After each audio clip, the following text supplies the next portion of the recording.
Hola alumnos, buenas tardes. Gusto en saludarlos nuevamente.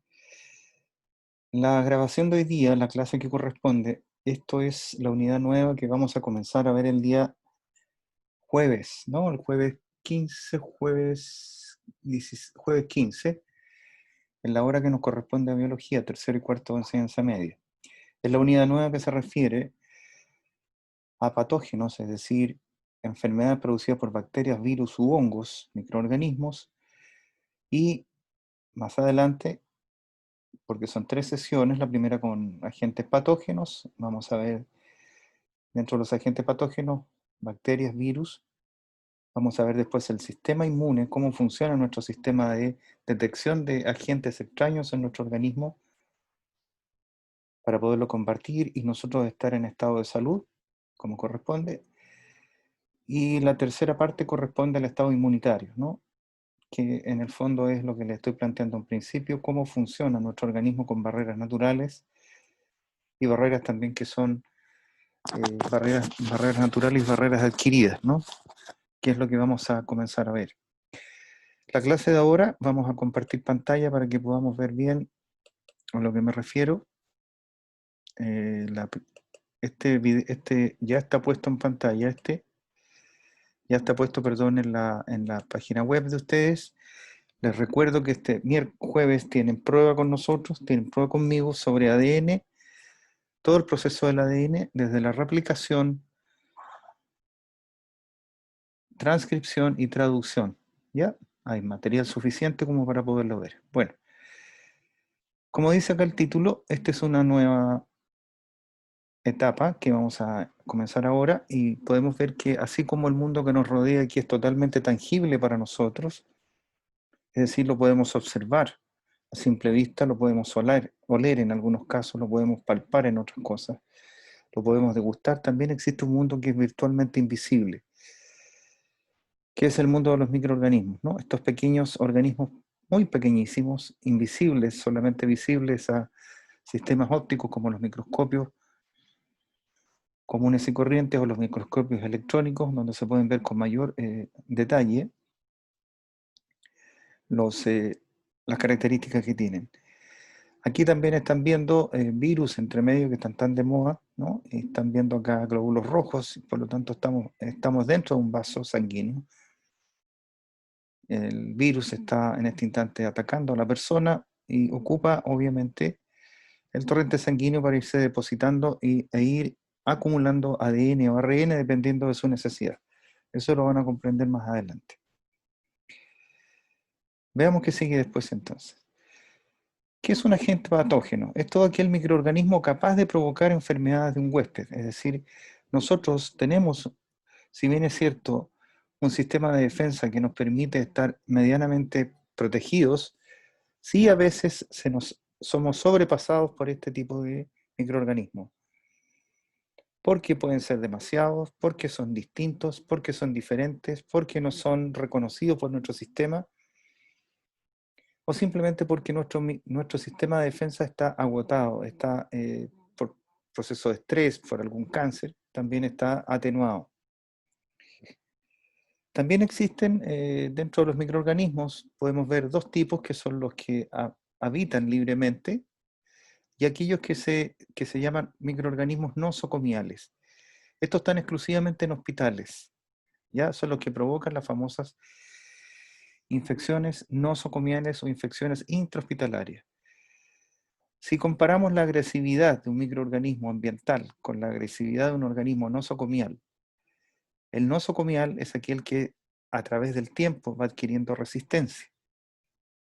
Resistencia a los antibióticos, resistencia incluso a diferentes medicamentos que al paciente se le ponen, porque precisamente ellos son capaces de ir mutando su material genético y esa característica nueva de ADN que aparece en su cromosoma le da una característica totalmente desconocida, como por ejemplo la resistencia a los antibióticos. Tener una infección nosocomial hoy día a nivel de hospitales es muy complejo. Siempre hay un comité en los hospitales y clínicas, para que ustedes sepan, que se llama de enfermedades intrahospitalarias o enfermedades nosocomiales, y que generalmente son médicos especializados en virus y médicos especializados en bacterias, que son los que están controlando constantemente el ambiente del hospital. Imagínense un pabellón quirúrgico después de una cirugía contaminada, ¿no? Un absceso, por ejemplo, que tenga un absceso que haya saltado, etcétera, que haya invadido de alguna manera y que no es suficientemente controlado, fumigado dentro de un tiempo determinado, se multiplica y empieza, nosotros mismos, las personas mismas que transitan en el hospital, comienzan a ser los vectores.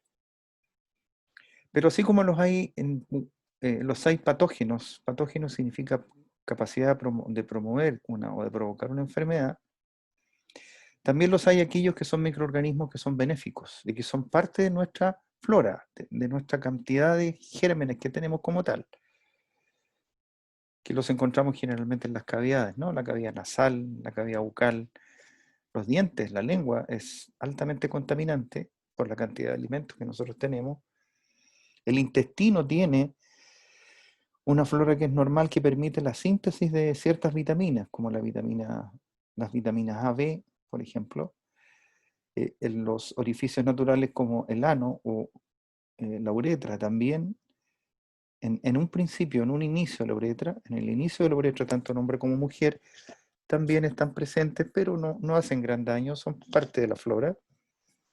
Y lo mismo en la mujer en el caso de la cavidad vaginal. Por lo tanto, hay patógenos que conviven con nosotros, que no hacen daño, son una especie de comensales, es decir, existe una especie de acuerdo, mientras tanto no se salgan de madre, ¿no? El organismo no los va a reconocer como desconocidos. Voy a poner la batería porque si no me voy a quedar sin energía para usted. La siguiente se refiere a cuáles son estos patógenos. Son bacterias, virus y hongos. Todos son microscópicos. Todos son microscópicos. De ellos, entre medio, está el hongo, que puede ser visible porque nosotros vemos, por ejemplo, el hongo del pan. O en cualquier lugar húmedo que exista, donde hay un alimento, el queso, aparece el hongo. Ese es el hongo, el penicillium, que es un hongo que es totalmente benéfico, no trae mayores problemas. Pero sí hay otros que son complejos, que traen serias complicaciones. Generalmente son aquellos, por ejemplo, el del pie de atleta, que se llama porque es el que aparece entre medio de los dedos de los pies, cuando el pie está reseco o a veces uno está húmedo, cuando va a hacer deporte. Generalmente las hifas o partes del hongo están en el agua que está depositada donde uno se va a duchar y simplemente entran por esa abertura del pie y comienzan a reproducirse. Ellos generan hifas, son como raíces pequeñas que a través de el tracto venoso y el tracto eh, linfático también pueden llegar a infectar prácticamente una pierna entera, hasta la ingle. Entonces también son complejos. Los hay otros que son más complejos también, que son aspirables, ¿no? Hay uno muy complejo que se llama Aspergillus fumigatus. Ese se aloja en el pulmón y es muy difícil sacarlo. Y generalmente es un tratamiento largo que trae muchos problemas para el paciente y tiene a veces mal pronóstico. Y los virus que los vamos a conocer, que están muy de moda ahora a propósito del COVID, que también lo vamos a ver, en qué consisten los virus. Los virus yo los encuentro fantásticos. Más de alguna vez les he dicho que son los hackers, que ellos trabajan en base a en base a ARN y ADN, nada más. Bueno, dentro de estas células patógenas, vamos a tener que ponernos de acuerdo primeramente que son células procariontes. ¿Ya? ¿Recuerdan la división de procarionte-eucarionte?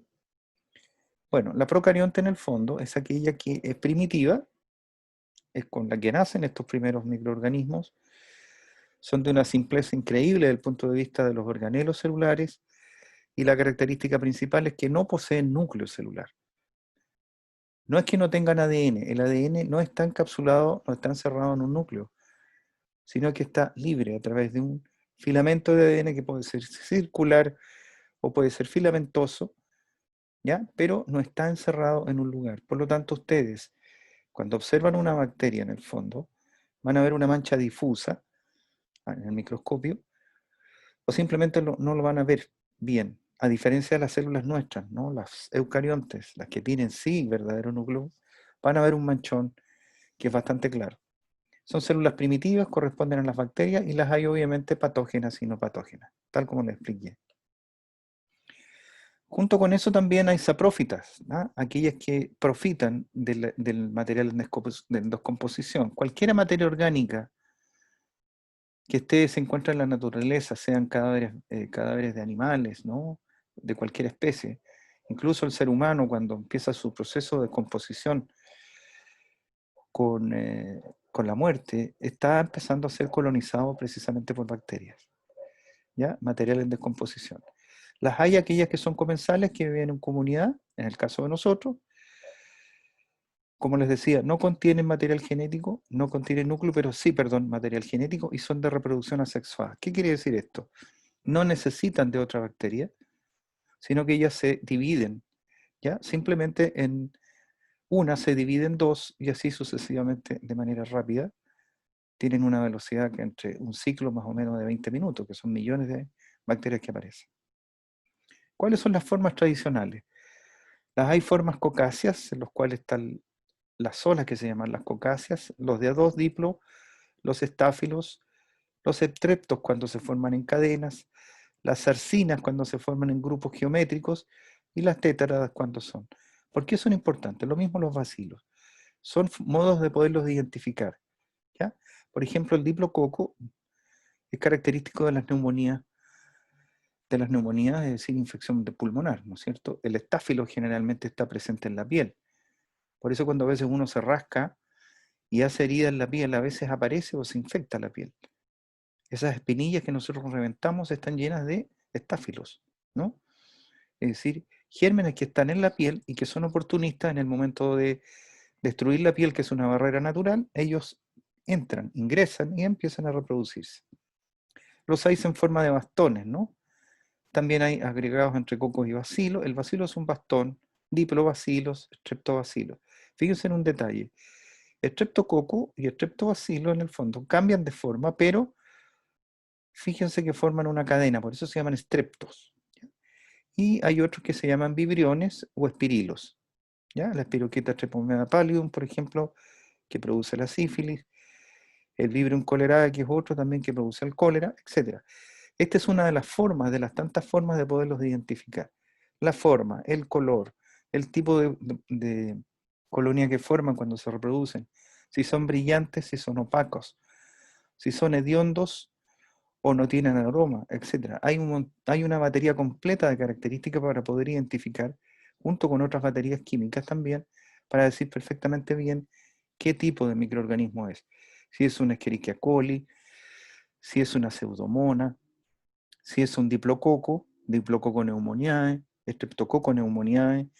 Es decir, eso es lo importante porque hay que ubicar qué tipo de germen es el que nos está infectando, qué tipo de enfermedad es la que está produciendo, y con eso el médico tiene que tomar la determinación de qué antibiótico poder utilizar. Porque estos simplemente funcionan o mueren, no es que funcionen. Su desarrollo hay que detenerlo rápidamente y se detienen con antibióticos. Y hay antibióticos de amplio espectro que pueden atacar tanto distintas formas cocáceas como hay antibióticos que son exclusivos para eso. ¿Ya? Eso es importante. Hoy día la industria farmacéutica ha variado mucho en esto. ¿Qué características tienen? Llama la atención que existe una pared celular, pero antes de la pared celular existe una cápsula celular, que vamos a verlo después más adelante. Tienen una membrana. El resto de los organismos, de los organelos, los ribosomas ya los conocemos, que están presentes en células nuestras, mesosomas también, flagelos en nuestras células, sí hay uno. ¿Cuál será? ¿Ustedes se deben acordar? El citoplasma, que es conocido para todos, los polirribosomas, que también son conocidos, los pilis. Nuestro organismo, nuestras células no tienen pilis, pero sí tienen material genético. Veamos cómo es más o menos un esquema. Este es un esquema de una bacteria. Es un bacilo que está más encima, digamos, preparado con un flagelo que le permite el movimiento. ¿Ya? O sea, este es capaz de moverse, de cambiar de lugar, de traspasar, por ejemplo, son tan pequeños que ellos son capaces de traspasar vasos sanguíneos y cambiarse de circulación. Entonces veamos de afuera hacia adentro. La cápsula, que es la parte de afuera, les da una característica muy importante, que es la resistencia a las altas temperaturas, a las bajas temperaturas. Cuando hay humedad, cuando no hay humedad. Por eso ellos han vivido tantos años y siguen viviendo tantos años. Pueden vivir en distintos medios, en el aire, en la tierra, en el agua, en las piedras. Ahí están también, en la tierra, les dije recién. Ahí hay uno que es bien complejo, que es el que produce el tétano, ¿no? El Clostridium tetani, que es muy complejo, que generalmente es el que uno, cuando se entierra un clavo o un alambre, y se hace daño en la mano o donde sea, tiene que ir al hospital para que le revisen, y si no, tienen que ponerle su vacuna, porque o si no, el Clostridium tetani rápidamente desarrolla una toxina, que es un veneno, y te produce contracciones musculares muy fuertes que al final vas a morir de una forma terrible porque no vas a poder respirar por parálisis de los músculos respiratorios. Entonces, esta cápsula que está acá, a ellos les provee de una resistencia increíble, ¿no? Después viene una pared celular más encima, ¿no? La pared que está más verde acá. También la pared es importante, porque para poderlos destruir junto con el antibiótico hay que prácticamente destruir toda esta defensa. Por eso el antibiótico es importante cuando se da. Tiene que ser el adecuado. Y recién aparece la membrana celular, que viene aquí en esta. Diferencia de nosotros que tenemos membrana celular solamente, pero ellos tienen sobre la membrana celular la pared celular y una cápsula. Ahora, no todas las bacterias tienen cápsula, pero sí tienen pared celular.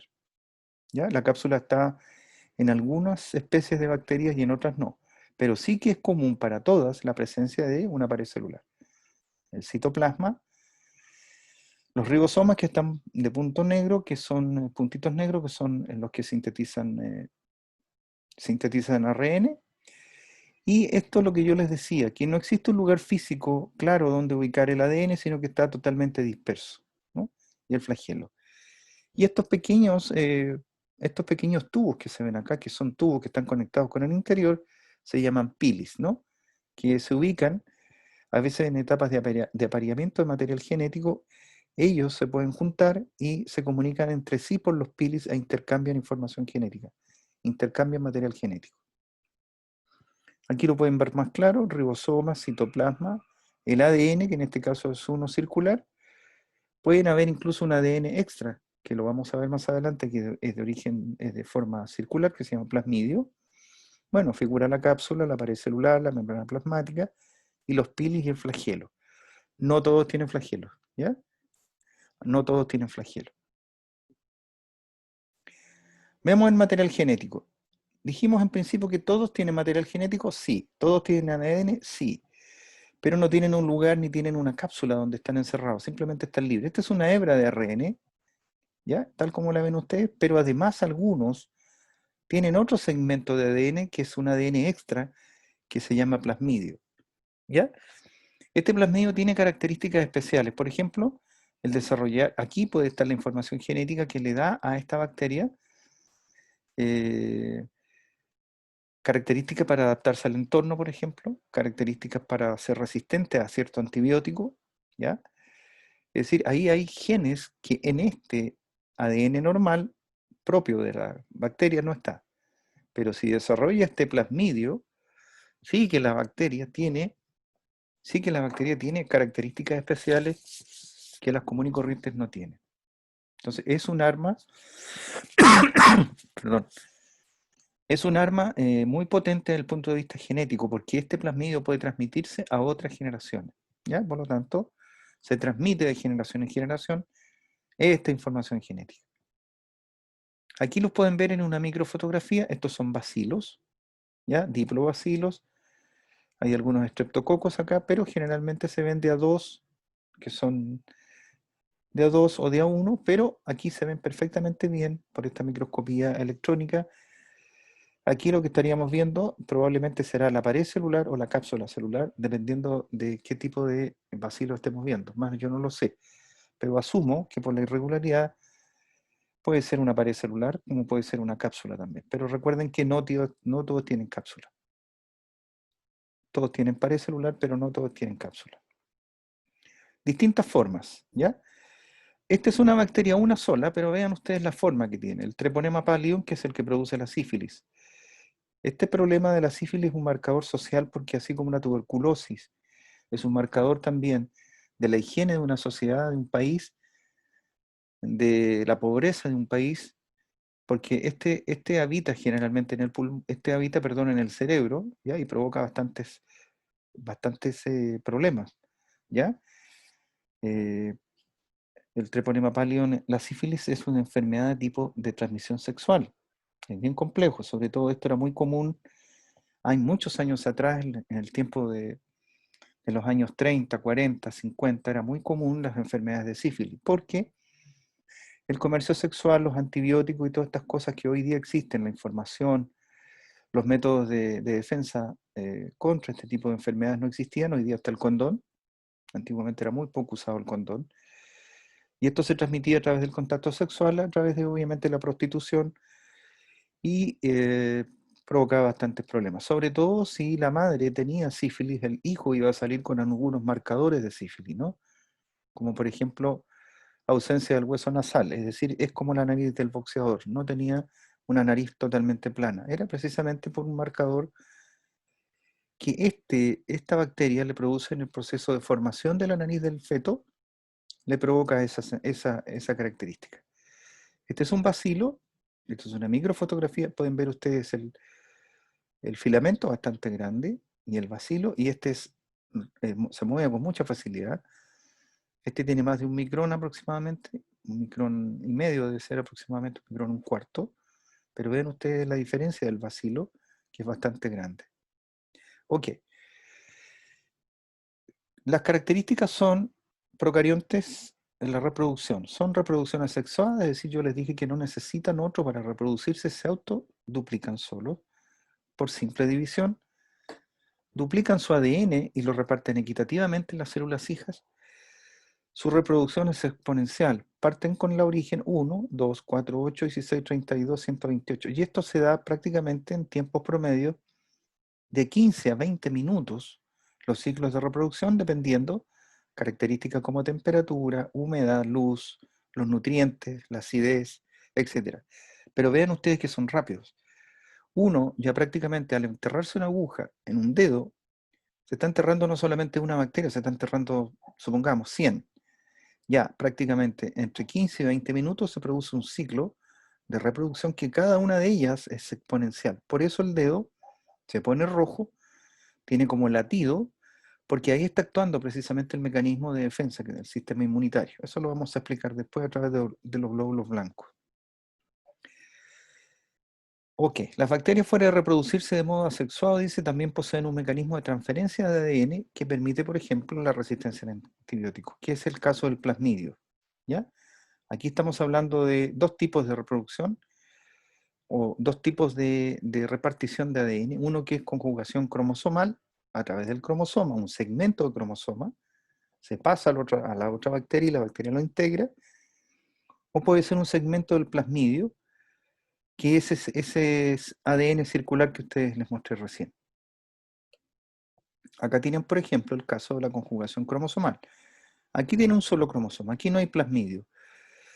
Entonces, la célula comienza en división y divide equitativamente la cantidad. Se duplica primero que nada el ADN, ¿ya? Y luego se divide en forma equitativa. Por lo tanto, estas células hijas son exactamente igual genéticamente a estas células. Por lo tanto, si esta tenía algunas características, estas se siguen reproduciendo y estas se reproducen, ya les dije, de forma exponencial. Entonces, esa es una de las formas que tienen, totalmente asexuada. Se autorreproduce siempre y cuando las condiciones sean las que le permitan hacer este proceso. Ahora, aquí estamos explicando de que se pueden, recuerden que el gen es una porción de ADN, ¿se acuerdan? Un gen puede tener, perdón, un gen puede estar compuesto por un gen, bien digo, puede estar compuesto por 1000 bases nucleótidas, ¿no? O como quieran llamarlas en tripletas, ya 3000 codones, por ejemplo, son segmentos. Y aquí se da el caso de que cuando va a haber traspaso de información genética, se dan cosas bien curiosas acá. Miren, hay una bacteria donante y una bacteria receptora. Aquí sí que se juntan. Se juntan a través de los pilis. ¿Se acuerdan de esos pequeños conductos que son de origen proteico, pero que por dentro son huecos? Entonces, una de ellas se transforma en donante y la otra receptora. Entonces, se intercambian información genética.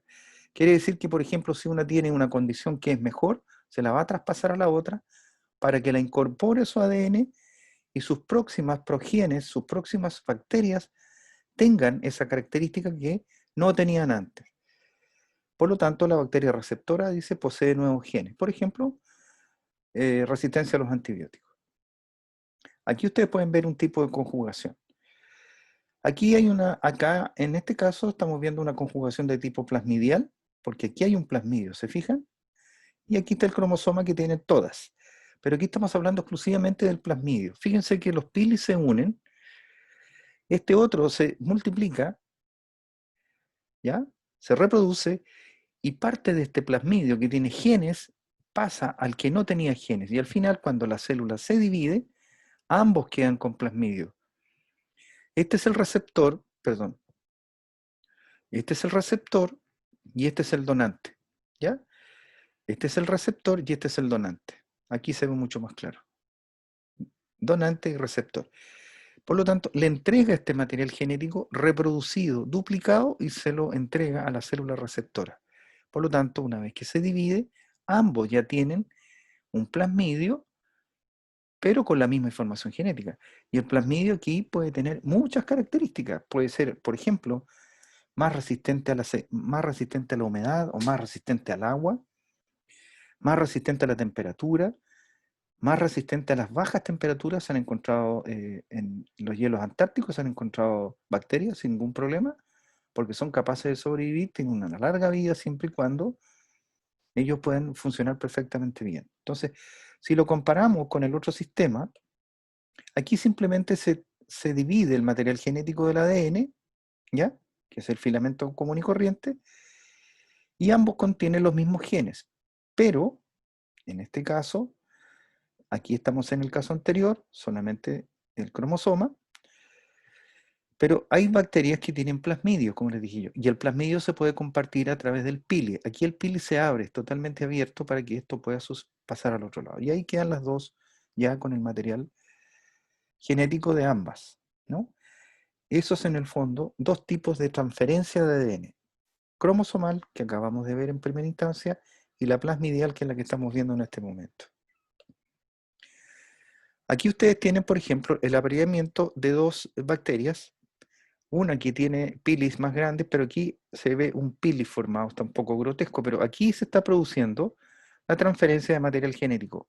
Una de las dos está siendo de receptor y la otra de receptor y la otra de receptor y donante, ¿ya? De material genético. Aquí estaría traspasándose, obviamente, plasmidio, que es un tipo de cromosoma circular que permite entonces mantener esa información genética o traspasarla.